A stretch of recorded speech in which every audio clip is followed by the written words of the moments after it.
కానీ ప్రభుత్వాలు మారినా మన హెల్త్ కార్డు మారలేదు. ఇంతకుముందు అజయ్ గారు చెప్పాడు సుల్తానాబాద్ ఒక ఉమెన్ అడ్వకేట్ కి కావాలంటే పనిచేయని పరిస్థితి.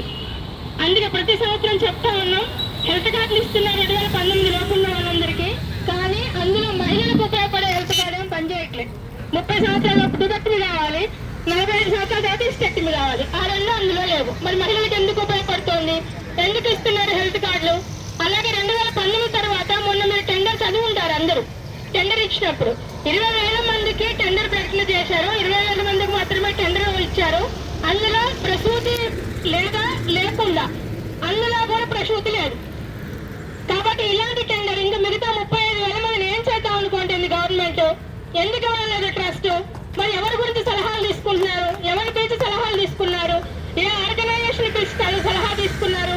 ఏ బార్ అసోసియేషన్ పిలిచి సలహాలు తీసుకున్నారు? అందుకే చెప్తా ఉన్నాం వాళ్ళు ఇచ్చిన టెండరే తప్పు. ఎందుకంటే 55,000 మంది ఎన్రోల్ అయి ఉంటే బార్ కౌన్సిల్లో 20,000 మందికి టెండర్లు పిలిచి అందులో ప్రసూతి ఉంటే ఎంత, ప్రసూతి లేకపోతే ఎంత అని ఒక టెండర్ ప్రకటన చేయడం, ఆ టెండర్ ద్వారా మనందరికి హెల్త్ కార్డ్స్ ఇష్యూ చేయడం జరుగుతూ ఉంది. కాబట్టి ఇది పూర్తి స్థాయిలో మన న్యాయవాదులకు ఎవరికి కూడా ఉపయోగపడేది కాదు.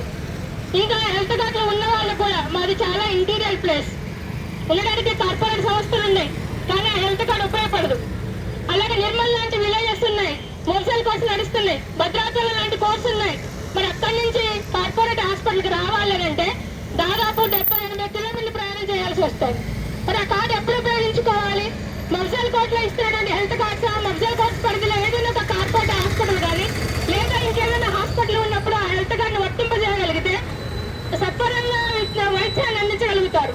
కాబట్టి విద్య, వైద్యం రెండు కూడా మన ఫ్రీ కావాలని ఏదైతే అడుగుతున్నామో న్యాయవాదులు కూడా శిక్షణ తరగతి నిర్వహించాలని మనం డిమాండ్ పెడతా ఉన్నాం. దాన్ని కూడా గవర్నమెంట్ చేయట్లేదు.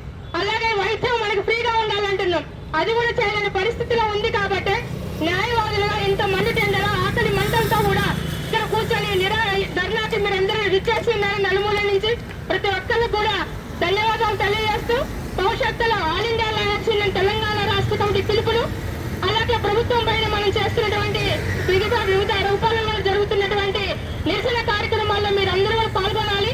ఈ వేదిక పై నుంచి ఒక చిన్నగా మనం కూడా చేస్తా ఉన్నాం. ప్రతి ఒక్క బార్ అసోసియేషన్ లో కూడా ఈ నిరసన కార్యక్రమాలు చేస్తే బాగుంటుంది. అప్పుడు మాత్రమే ప్రభుత్వానికి తెలియజేయగలిగే అవకాశం ఉంటుంది. కాబట్టి ప్రతి ఒక్క బార్ అసోసియేషన్ లో కూడా ఈ హెల్త్ కార్డుల గురించి వివిధ రూపాల్లో నిరసన కార్యక్రమాలు తెలియజేస్తూ భవిష్యత్తులో మనం అనుకున్నటువంటి కోరికలు, మనకు ఉన్నటువంటి వెల్ఫేర్ యాక్టివిటీస్, మనకు రావాల్సిన హెల్త్ కార్డులు, మనకు రావాల్సిన జూనియర్స్ రావాల్సినటువంటి స్టైఫండ్, మనకు రావాల్సిన విద్య, ఇవన్నీ కూడా ఉచితంగా అందాలని, అవన్నీ జరగాలని ఆ ఉద్యమాలు చేపట్టేటప్పుడు రాష్ట్ర నలుమూలల న్యాయవాదులు కూడా ఆల్ ఇండియా లాయర్స్ యూనియన్కి సహకరిస్తారని ఆశిస్తూ మీ అందరూ కూడా ఇంత ప్రయాసపడి దాకా విచ్చేసి నా రెండు మాటలు విన్నందుకు, నాకు అవకాశం కల్పించినందుకు 5 కూడా ధన్యవాదాలు తెలియజేస్తా ఉన్నా.